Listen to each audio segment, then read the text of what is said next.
Seja bem-vindo à sua TV Câmara. Esse é o programa Nobres Pares, o espaço reservado para que você conheça um pouco mais da história daqueles que fazem parte da história deste Poder Legislativo, desta Casa de Leis. Neste programa, temos o prazer de receber Arlindo Fagundes Filho, ele que foi vereador aqui em Cubatão. Seja bem-vindo, Arlindo, é um prazer tê-lo aqui na TV Câmara. Ô Márcio, prazer meu, agradeço aí a oportunidade, cumprimentar os telespectadores, cumprimentar você e toda a sua equipe aí, pelo trabalho que estão fazendo, parabéns por estar resgatando essa condição de trazer os ex-parlamentares aqui para dar um depoimento, ficar registrado nos anais da Câmara, né? Eu acho que isso é muito importante, a história da nossa cidade, nós que somos um povo de memória curta, e eu estou muito feliz de ter recebido o convite, desculpando já, pedindo desculpa, né? Porque demorei tanto a atender o teu pedido, em razão dos meus compromissos, que nunca conseguia casar com esse momento aqui. Então, muito obrigado pelo convite. Arlindo, começar a falar um pouco da sua história de vida. Nascido onde, Arlindo? Eu tenho uma história incrivelmente, que às vezes as pessoas não acreditam. Eu nasci na Bahia, numa cidadezinha chamada Ipecaetá. Ipecaetá, isso é um nome indígena, não? É um nome indígena, região indígena. Minha avó era índia. Dizem que foi pega no laço. Meus antepassados paternos eram portugueses, descendentes de portugueses. E a família ela veio para o Rio Grande do Sul, onde fica a maior parte lá em Caxias do Sul, família Fagundes. E depois foram para Ilhéus, na Bahia, na grande era do cacau, plantar cacau. Meu avô teve 7 filhos, dos 7 filhos, meu pai era o mais novo, Arlindo Fagundes, e o único que não seguiu a linha da agricultura ou da agropecuária. Do casamento, meu pai com minha mãe, nasceram 2 filhos, um casal, eu e minha irmã Lindinalva. A minha mãe, a família dela é de cearense, lá do Ceará, meu avô materno era do Ceará, e minha avó era índia, né, como eu disse. E com 5 anos de idade, eu vim para Cubatão, meus pais se separaram, minha mãe veio morar em Cubatão. Na primeira oportunidade que ela voltou na Bahia, ela me roubou. Eu morava com meu pai. Nós viemos para cá, eu vim para cá com Trouxe você? 5 anos. Cheguei aqui no dia 2 de abril de 1959. 1959, com 5 anos de idade. Era uma cidade muito pequena, né? Fui morar na Rua São Paulo, onde é hoje o Extra, ali, esquina com a Rua Santos. Ali, eu morava por ali, na época que foi início também, foi Armando Campinas, morou naquela região. Eu morava exatamente na Casa dos Campinas. Na Casa dos Campinas. Do Campinas. Ali tinham várias... Campinas morava, tinha um terreno na esquina da Rua Santos, e haviam casas de madeiras. Chalés, né? Chalés, vários chalés, era um cortiço até, digamos assim. E nós moramos ali durante muito tempo. Morei com minha mãe, era um quarto, 2 por 2, só cabia a cama e o fogão, né? Roupa, como a gente não tinha roupa, ficava tipo assim, os pregos, né? E aí comecei minha vida em Cubatão, estudei no Afonso Schmidt, fiz o ginásio, o colegial, fiz o ginásio no Júlio Conceição, o colegial no Afonso Schmidt, e depois fui fazer curso técnico, porque eu não tinha recurso financeiro para fazer faculdade na época. Depois de fazer faculdade, fiz administração, ciências contábeis, fiz pós-graduação em ciências contábeis, fiz auditoria, fiz pós-graduação em auditoria, fiz mestrado. Vamos falar, você estudou onde? Quando na infância em Cubatão? Qual foi a sua escola? Então, na minha infância, eu estudei no Júlio Conceição, primário. Júlio Conceição, primário. Diretor do professor Orlando. O professor Orlando. A época você estudou, viu algum contemporâneo seu da época do Júlio Conceição? Você lembra de alguém? Tem muitos, né? O Carneiro, o Engenheiro Carneiro. Engenheiro Carneiro. Estudava também lá. Tem muitas pessoas aqui que estudavam naquela época lá. Era a única escola que se tinha em Cubatão ou não? Não, havia a escola do Raiz da Serra, né? Raiz da Serra. E da Cota 200. A Raiz da Serra ficava lá no Piaçaguera, né? E a Cota 200 tinha uma escola lá na Cota 200 que existe até hoje ainda a escola. Então, mas no centro aqui na Vila Nova quase não existia, né? Era um bananal. Vila São José haviam só poucas casas, não existia quase nada. Vila dos Pescadores só tinha aquela casa amarela, onde morava a casa de trem, né? Então, Cubatão, 9 de abril, quase... Uma rua? Uma rua, sem pavimentação, sem nada, não haviam prédios. Então, era muito pequena a cidade, né? Porto Silva, essa região toda não havia. Você tem ideia, o bairro mais importante de Cubatão era a Vila Elizabeth e lá onde era a estação, que era um centro comercial. Depois foi crescendo e aí a cidade foi se desenvolvendo.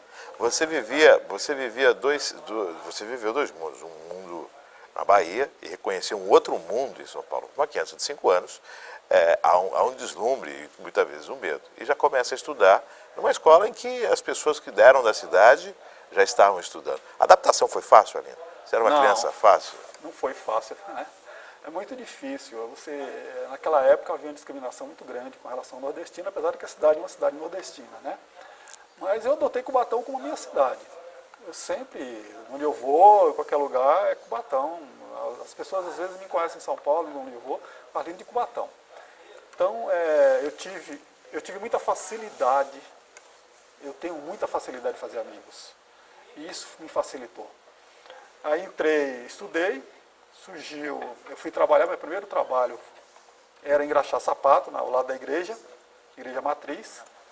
Engraxava sapato ali na igreja matriz. Um dia, um senhor perguntou se eu queria trabalhar, entregava marmitas de uma pensão que minha mãe trabalhava, né, na Vila Elizabeth, Dona Estela, tinha uma pensão. Aí um dia eu engraxava sapato no senhor, ele perguntou se eu não queria trabalhar no Parque Balneário e Hotel. O ponto de engraxate era onde, Arlindo? Do lado da igreja. Do lado da igreja, próximo à antiga prefeitura? Não tinha. A prefeitura é onde é a biblioteca hoje, né? Sim, mas já existia a prefeitura naquela época ali? Já havia, né? Então você ficava em frente à prefeitura, engraxando? Ali, tranquilo, isso. E aí eu fui trabalhar no Parque Balneário e Hotel com 11 anos e pouco, de office boy. Esse senhor que te convidou, você lembra quem era? Esse senhor trabalhava na refinaria, eu não me lembro o nome dele, mas era não tenho nem ideia, rapaz. É uma pessoa que deve ter falecido, eu não me lembro bem. É porque a gente engraxava sapato, todo mundo ali fazia amizade, brincava e coisa e tal. E as pessoas gostavam de mim. E um dia lá ele perguntou se eu não queria trabalhar. E eu falei, pô, mas onde? Não sei o que, foi um negócio engraçado. Bom, trabalhei lá um ano e 8 meses. Certa vez eu vim, e era engraçado, porque os ônibus de Cubatão, que iam para Santos, eles iam até a Praça dos Andradas. E da Praça dos Andradas até o Gonzaga, onde era o Hotel do Santos, que não é mais aquele hotel, era um hotel bonito, né? Que na realidade já não era mais do Santos, também era num grego, mas o Santos ainda ficava alojado lá na época de concentração, enfim. E eu ia, às vezes, eu não tinha dinheiro para pagar a passagem, eu pegava um bondinho, eu ficava andando naqueles bondinhos, tipo, escorria, descia, subia, né? Ou ia a pé. Da Praça dos Andradas até o Gonzaga. Até o Gonzaga. Voltava a pé. Era essa luta todo dia para chegar. E à noite ainda estudar. Já estava entrando no Júlio Conceição. Com 16 anos eu terminei o curso colegial, Márcio. 15 para 16 anos. Eu sempre fui uma pessoa que mirei assim, que eu tinha que atingir um objetivo. Né? Um objetivo, pelo esforço que minha mãe fez, por tudo que ela passou, eu achava que eu tinha que trabalhar para um dia poder ajudá-la de alguma forma. Bom, certa vez eu vim no ônibus de Santos, e o ônibus cheio. Você sabe como é que é o ônibus, né? Não fala, todo mundo ouve o que a pessoa está falando. Tinha uma senhora, um garoto da Vila Paris. E ela tinha vindo de Santos, que ela foi fazer a matrícula dele para ser patrulheiro. Olha, você vai ser patrulheiro, uma coisa boa, não sei o quê. Aí colocando aquilo, eu falei, meu Deus, o que será que é patrulheiro, né? Mas ela falava tudo, e tipo assim, olha, amanhã nós vamos voltar lá no fórum, no juizado menor, vão levar a documentação para fazer determinado... te dando todas as instruções durante a conversa. Eu achava que aquilo era uma coisa legal, e eu, poxa vida, eu vou fazer isso. No outro dia, saí do trabalho, fui lá no fórum, no juizado menor, me informar. Tem que trazer sua mãe aqui, se você estiver interessado, não sei o quê. Levei minha mãe teve que faltar o trabalho amanhã, fui lá. Enfim, fiz a inscrição. Fiquei 11 meses fazendo o curso, tive que sair do emprego que eu estava, voltei a engraxar sapato, porque eu tinha que ajudar em casa, né, pagar aluguel, enfim, essas coisas que a gente tinha despesa muito alta. E esse curso era em Cubatão ou Santos? Em Santos. Em Santos. Lá no fórum em Santos. Né? Depois na Polícia Militar, onde era a Polícia Militar, lá na Costa, onde é o bombeiro hoje. Onde ali é o bombeiro, que é a Câmara hoje, né? Não, bombeiro. É o bombeiro. Está meio abandonado ali, mas ali era o quartel da Polícia Militar, era ali. E a gente fazia Polícia Militar, na realidade não era Polícia Militar, era Polícia Civil. Tinha um policial, Sargento Gadia Neto, que era o coordenador, um dos coordenadores desse trabalho, né? E aí eu comecei a fazer curso, foram 11 meses de curso. Quando eu me formei, patrulheiro, aí, como eu morava em Cubatão, eu vim trabalhar em Cubatão. E o que é que eu fui fazer, Márcio? Ser carteiro. Correio de Cubatão, só tinha um carteiro, que era o seu Firmino, e a cidade estava crescendo, e os 5, foram escolhidos 5, dentre os 5 eu fui Era de deles. menor e veio para cá. Eu morava em Cubatão, então facilitava. E o que era patrulheiro que trabalhava no Correio, de carteiro, ele recebia do Correio, que era Departamento de Correio e Telégrafo na época, um escudo que não pagava nada em ônibus, como hoje, carteiro não paga, né? Então, no nosso cap, o cap a gente usava um cap como patrulheiro, tinha um símbolo do Campo de Santos, mas na época a gente colocava o símbolo do Correio, então aquilo facilitava as nossas vidas. Apesar de que a gente não pagava passagem, não pagava cinema, a gente não pagava nem para cortar cabelo, a gente cortava lá na sede do Exército, ali na Conselheiro Neves 210. Então ia lá, era patrulheiro, entrava, almoçava, cortava cabelo. A gente tinha uma moral muito grande, né? O juiz de menor, o doutor Siqueira, que era o juiz menor da comarca de Cubatão, Santos, enfim, da região toda, ele era um homem muito respeitado. Eu fiquei no camp, trabalhando no Correios, entregando carta, que é uma função complicada, carteiro. Quem vê um carteiro na rua, respeita um carteiro, porque, vou te contar, não tem coisa pior do que ser carteiro, Márcio. E numa dessas aí, um dos meninos que entregava carta, ele acabou, ao invés de entregar as cartas, jogando as cartas num canal. Foi aqui antigamente um canal, que era o canal que passava aqui atrás aqui na frente da prefeitura, tem um canal que deságua lá no Capivari, né? E essas cartas foram encontradas no canal, aí deu uma confusão danada, o Correio é federal, e aí devolveram todos os 5 patrulheiros para a prefeitura, devolveram os 4, só eu fiquei no Correio. Fiquei lá até completar 18 anos. Quando completei 18 anos, eu vim para a prefeitura, era o doutor Luiz, quando entrei era o doutor Luiz, nessa época já não era mais o doutor Luiz, era o Zadir Castelo Branco. Da prefeitura eu fui trabalhar na divisão de comunicação administrativa, onde eu trabalhei 26 anos. Mas veio como patrulheiro ainda? Não, já era maior já. Era maior de idade, como eu era registrado, desde que eu entrei eu era registrado, fui registrado como office boy, depois eu passei para... mudei de função, era porteiro, um negócio assim. Aí depois fui promovido, né? E aí eu fui trabalhar nessa divisão de comunicação. Eu era bom datilógrafo e registrava, fazia os registros, né, de leis, de contratos, essas coisas todas que ocorriam na prefeitura, era eu que fazia. Eu trabalhava exatamente lá onde é a biblioteca hoje. Aí a prefeitura já tinha um outro local, que era o gabinete do prefeito Zadir, que era em cima do antigo Unibanco, né, que é o Banco Itaú, aqui na 9 de Abril, que lá hoje funciona a informática da prefeitura e o RH. Ali era o gabinete do prefeito. Na época, o Aurélio Araújo, depois Zadir Castelo Branco. Aí depois construíram o paço, Zadir construiu esse paço aqui, nós mudamos para o paço municipal, e eu trabalhei na divisão de comunicação 26 anos. Desses 26 anos... Você era bom datilógrafo? Era ótimo. Era muito bom. Você sabe que eu tenho 2 máquinas antigas ainda, estão lá no camp, daquela época de datilografia, né? Mas era muito rápido. A gente fazia o teste, tinha uma escolinha aqui na 9 de Abril, perto onde é a Feira do Paraguai, ali era um canal, ali, né? Tem uma escolinha ali, eu sei que eu conseguia atingir, eram 120 batidas por minuto, eu conseguia chegar a 180, 200 batidas. Era muito rápido. Muito rápido. Tem uma dificuldade maior ainda, que eu não tenho um dedo, né? E aí, como é que você... sobrava a função para mais um dedo.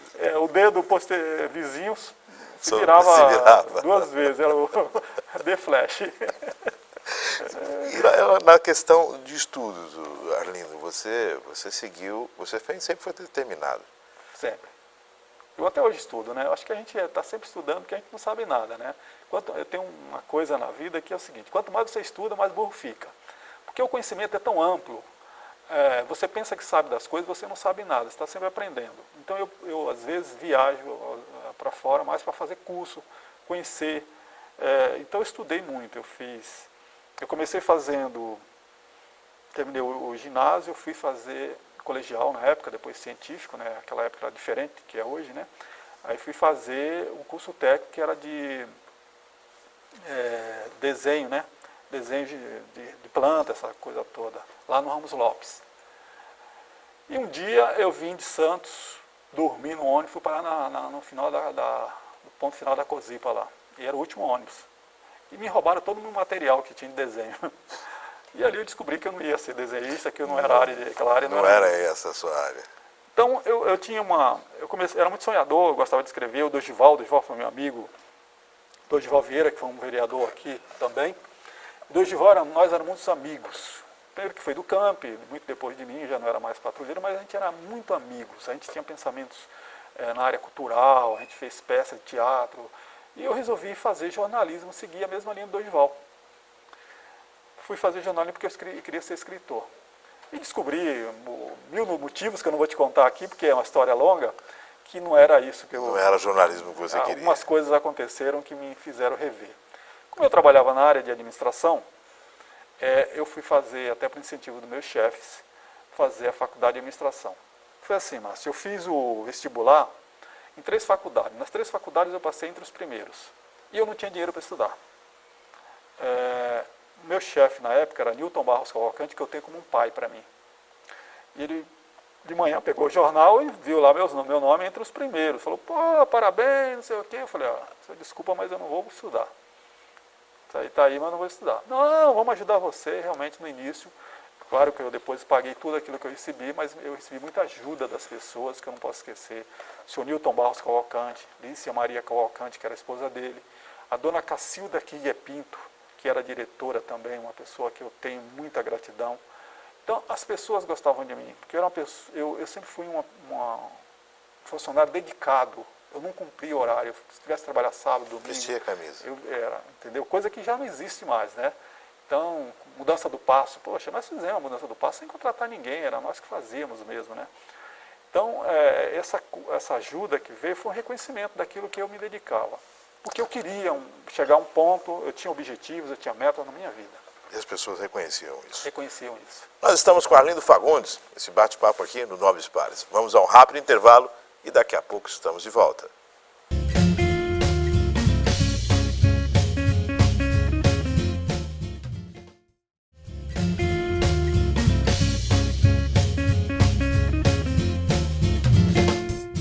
Estamos de volta nesse segundo bloco do Nobres Pares, recebendo nesse programa Arlindo Fagundes. Arlindo, você falava do seu empenho e das ajudas que você teve durante o seu início de carreira, durante a sua formação. Isso. Devido também ao reconhecimento das pessoas do seu empenho. Uma pessoa que é símbolo de empenho, uma pessoa que é símbolo de que dedicação é o caminho para se obter as coisas. O jovem Arlindo, como é que ele despertou para a política? Na realidade, todos nós temos... quando a pessoa fala assim, eu não gosto de política, eu não sou político, esse é o mais político que tem, né? E eu era desse tipo. Eu nunca gostei de política. Eu nunca tinha vindo na Câmara Municipal. Trabalhava na prefeitura, mas não...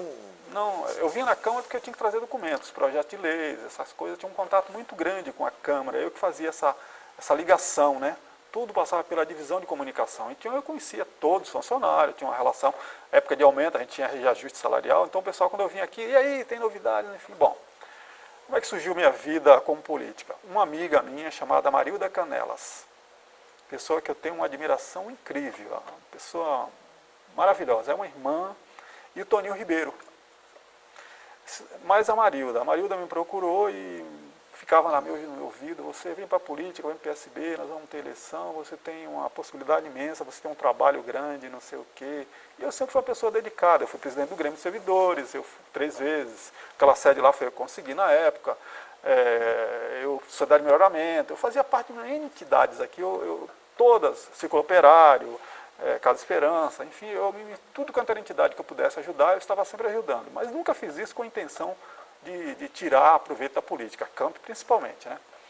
E aí Marilda ficava no meu pé diariamente, Arlindo, poxa, assina a ficha, não sei o quê.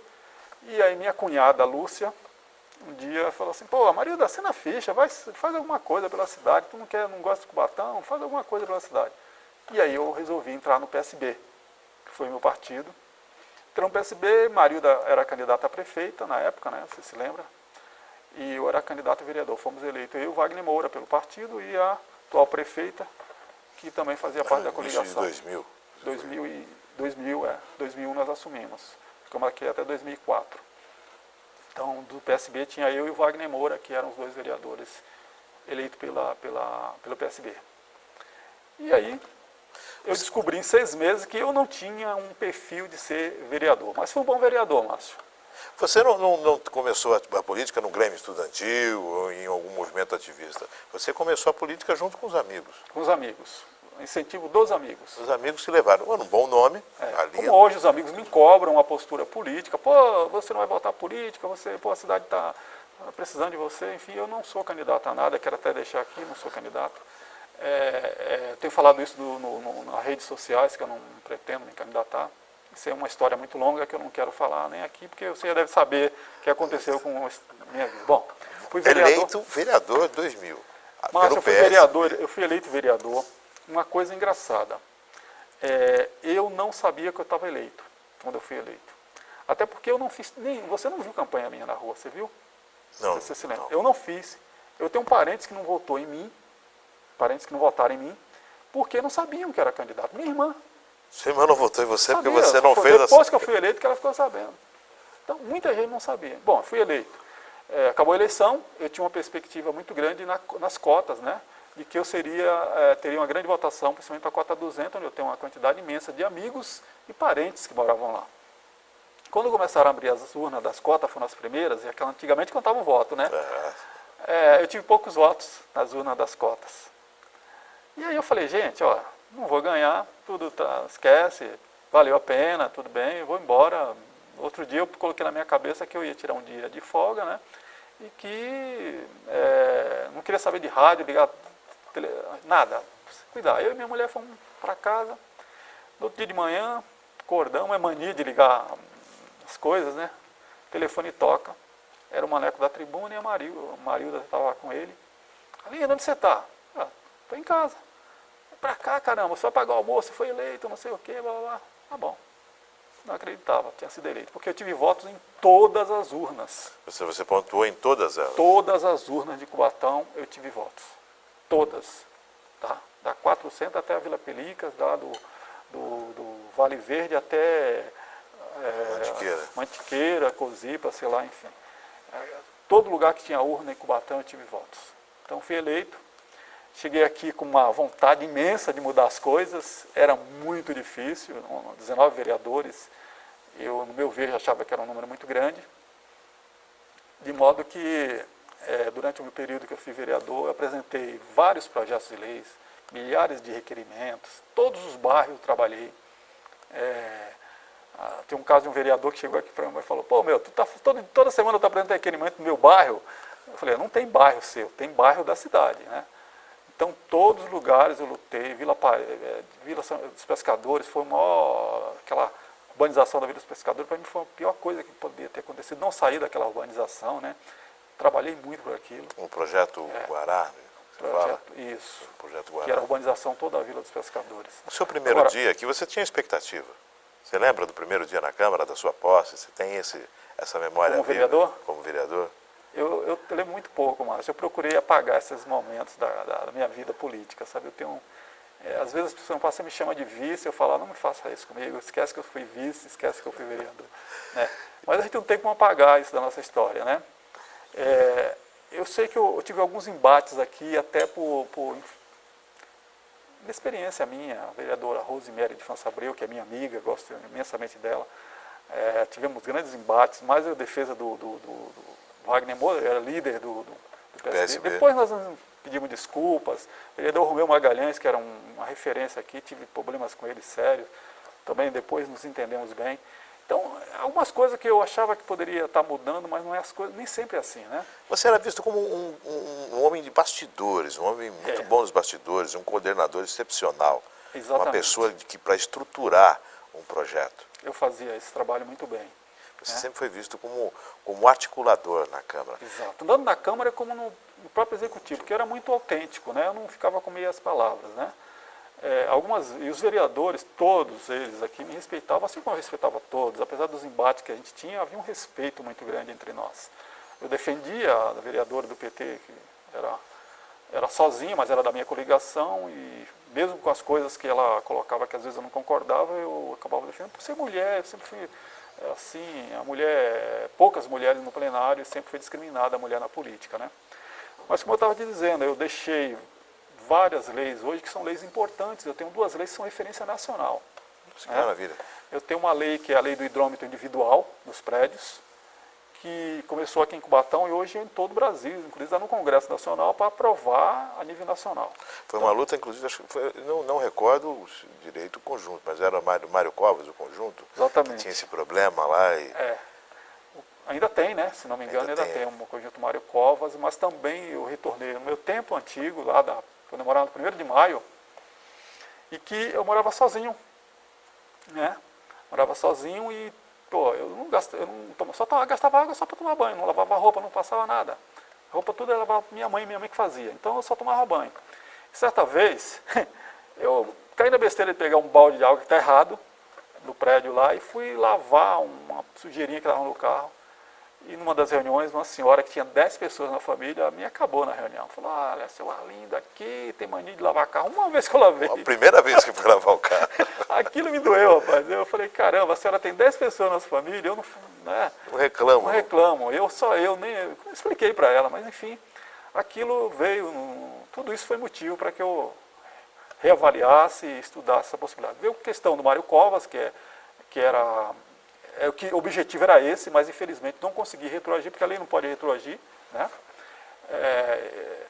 E aí não consegui atender o pessoal do Mário Covas. Mas os conjuntos que saem hoje já são todos diferenciados com hidrômetro individual. O pessoal tem uma ideia, a água desses conjuntos, a água que é utilizada, ela tem apenas um hidrômetro.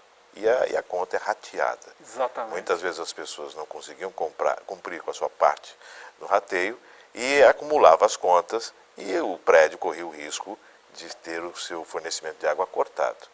E nessa lei, no projeto original, tem um artigo que obrigava o CDHU a modificar o projeto de lá do Mário Covas.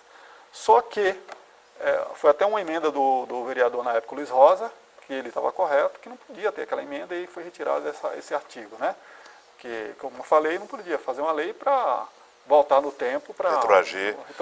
Embora seja em benefício, né? Outra lei importante foi a questão daquelas antenas de celulares, que era uma mania, em tudo quanto era terreno, colocava-se antenas de celulares. E um caso lá da Vila Nova, na rua Sergipe, um senhor que morava, do lado dele tinha um terreno, foi até o Pinheiro que me levou lá. Fui eu e o vereador Pinheiro na época, e estavam construindo uma antena, e cavaram um buraco, e o muro dele caiu, rachou a casa, foi uma confusão terrível. E eu saí dali, falei, não tinha legislação, falei, eu vou fazer uma legislação. E eu fui, Márcio, pesquisei em países, França, fiz tradução, fiz uma lei que hoje, a lei existe aqui. Eu fui até ameaçado por algumas empresas de telefonia, né? Veio uns caras aqui me oferecendo 1000 coisas e tal, não, tira o projeto, blá blá blá. E o projeto foi aprovado, e a coisa de um mês atrás, eu estava na banca do Ivo, uma senhora veio me agradecer essa lei, porque ia sair do lado da casa dela uma antena dessa, e não saiu em razão dessa lei que é de minha autoria. Essa lei, ela inibe a construção ela regulamenta? Regulamenta. A exigência maior porque antigamente tinha regulamentação. Pra você ter ideia, essa lei hoje ela serve de referência para a Anatel, né? Hoje já existe toda uma portaria, uma regulamentação em cima dos artigos dessa nossa lei aqui. Essa lei é aquela que define que as pessoas têm que concordar com aquilo que vai ser construído? Exatamente. Os vizinhos vindouros. Vizinho, tem que ter autorização do vizinho, enfim, aquela coisa toda. Sabe? Sem autorização? O Código de Obras já previa isso, mas não previa em razão da construção. Inclusive para construção irregulares, algumas coisas assim, mas não para a construção de antenas de telefonia. De telefonia, essas grandes torres que nós estamos vendo. Exatamente. Hoje já não tem mais, em Cubatão parou, né? Depois dessa minha lei ficou muito mais difícil de se construir. Uma lei que eu queria que saísse aqui, que não saiu, foi uma frustração para mim, que foi a Tribuna Livre, né? A lei da Tribuna Livre, que outras cidades acabaram implantando, São Vicente, se não me engano, e que o projeto já tinha passado por todas as comissões, já estava para vir no plenário. Certa vez a gente estava aqui numa homenagem a algumas pessoas importantes da cidade, e o PT indicou, a Márcia Rosa, que era vereadora, indicou o Lúcio Alongo. Lúcio Alongo era um amigo meu, já faleceu, um saudoso. O homem da MPB. Uma pessoa maravilhosa. Puxa, eu tinha uma amizade com o Lúcio de irmãos. E o Lúcio, na euforia, recebeu a homenagem, ele pegou, as pessoas recebem a homenagem, tem uma fala, né? Ele pegou o microfone aqui, ele detonou os vereadores. Falou mal da Câmara, nem a vereadora que indicou ele salvou. Todo mundo aqui não prestava, que a Câmara não sei o quê. Blá, blá. Puxa, aquilo foi me vindo na cabeça. Eu falei, o pessoal daqui não está preparado para ter uma tribuna livre. Apesar que a tribuna livre não era no plenário, não era uma sessão, era uma vez por mês a pessoa podia vir aqui representando uma entidade.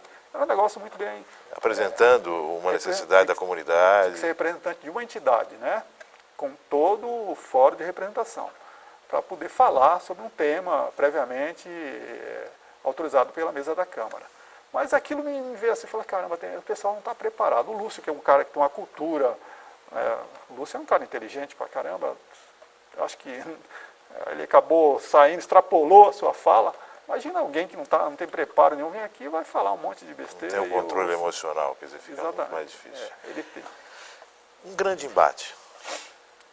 Olha, Márcio, eu não diria que eu tive grandes embates, não. Tivemos, assim, discussões, né? Mas sempre chegamos a um bom termo, dentro do respeito, como eu falei com a vereadora Rosemary de França Abreu, que eu acho que foi uma grande vereadora, tenho certeza que foi uma grande vereadora. Fizemos parte de comissões e tudo mais importantes, principalmente na área da cultura, e eu tenho pela Rose um carinho imenso, um respeito. Acho que a saída dela da Câmara foi uma perda muito grande para o Parlamento Municipal. Ela fez um trabalho maravilhoso. Então, aquela coisa de, às vezes, a gente está discutindo com o vereador Tucla, o saudoso Tucla, também tivemos alguns embates, mas assim, dentro da normalidade, sem nenhuma... da ideologia, né? Ideologia. Um grande companheiro de Câmara. Pinheiro. Raimundo Walter Pinheiro. Que, aliás, para mim é um dos melhores amigos que eu tenho. Pinheiro é um irmão para mim, né? Você participou da articulação do Pinheiro como vice na reeleição? Participei e lamento que tudo aquilo que foi acertado não foi cumprido com o Pinheiro. É uma longa história também que você deve saber algumas coisas. Nós né? vamos voltar a um outro programa aqui para estar falando Mas desse. o Pinheiro, eu tenho pelo Pinheiro um homem digno, honrado, uma das pessoas que eu mais respeito na minha vida. É o Raimundo Walter Pinheiro. E já era meu amigo antes. Essa amizade cresceu, né? Uma amizade de irmãos. E eu tenho por ele, cresceu aqui dentro, a gente sempre tratava das coisas com muita seriedade, como todos tratavam aqui, acredito, né? Mas o Pinheiro foi o grande amigo que eu tive aqui dentro e continua sendo. Vereador, não mais. Candidatura, não, legislativo. Márcio, eu com 6 meses, porque o vereador, ele é um assistencialista. O vereador não sabe da força que ele tem aqui dentro. Né? Não sabe. O vereador, é aqui que aprova as leis, é aqui que autoriza o executivo, a receita, os investimentos, os despesas, os gastos. O orçamento, qualquer lei tem que passar por aqui. É aqui que dá autorização para a prefeitura, para a prefeita ou prefeito executarem a lei orçamentária. Enfim, o vereador não sabe dar sua força. Por outro lado, a população também não sabe. Então você fica aqui o dia todo atendendo pedidos. O povo de Cubatão, principalmente, eu acho que no Brasil todo, ele não sabe reivindicar. Digo isso porque eu fui vereador 4 anos, durante esses 4 anos só 2 pessoas me procuraram para dizer assim, vereador, eu quero saber o que é que você fez. E um desses 2 me apresentou um monte de ideias, na maioria tudo coisas que não tinham cabimento, por exemplo, colocar uma TV aí direto com uma TV Câmara lá do Senado, dois aparelhos de TV lá na frente, ficar uma TV Câmara e outra TV Senado. Foi o Luiz Carlos, que é do sindicato, uma pessoa que era até do meu partido, um amigo, e outras coisas que ele sugeriu. Mas pelo menos sugeriu. Sugeriu 23 sugestões, das quais eu estou citando essa, né? Não diria que é absurda, mas para mim naquela época não era prioritário, não era algo não era prioridade, né? Tinha outras coisas que a gente fazia. Precisava fazer em Cubatão, como tem hoje prioridades imensas, a cidade está abandonada totalmente, né? Então eu cheguei à conclusão de que o vereador era um assistencialista. Ficava lá atendendo atendendo outro. Só para ter ideia, quando eu fui vereador, eu paguei 4 caixões defuntos, né? Então, você ficava aí, era remédio, era passagem de não sei lá o que, era emprego, era não sei o que, sabe? E eu nunca fiz esse tipo de coisa, então eu cheguei à conclusão, pô, peraí, carro da Câmara, ficava atendendo, vinham pedir carro da Câmara e tudo mais. Então eu cheguei aqui no plenário e falei, olha gente, a partir de hoje, 6 meses, eu não serei mais candidato a vereador. mas continuei trabalhando até o último dia, apresentando o projeto. Chamei minha equipe e falei, olha, foi uma choradeira danada, não sei o quê, pô, nós estamos trabalhando bem, não sei o quê, e havia uma grande possibilidade de eu ir para a reeleição e ganhar, mas eu não quis. Opção do Arlindo. Opção do Arlindo. Então, eu não tenho nenhuma vontade de votar e não vou votar, nunca mais ser candidato a vereador. Estamos chegando ao finalzinho desse nosso bate-papo, Arlindo. Sem dúvida, condições aí de levarmos vários programas com você aqui. Eu gostaria das suas considerações finais. As considerações finais é o seguinte, Márcio, nós estamos aí nos preparando para a eleição ano que vem. Muitas pessoas estão dizendo que serão pré-candidatos a vereadores, enfim, candidatos a prefeitos.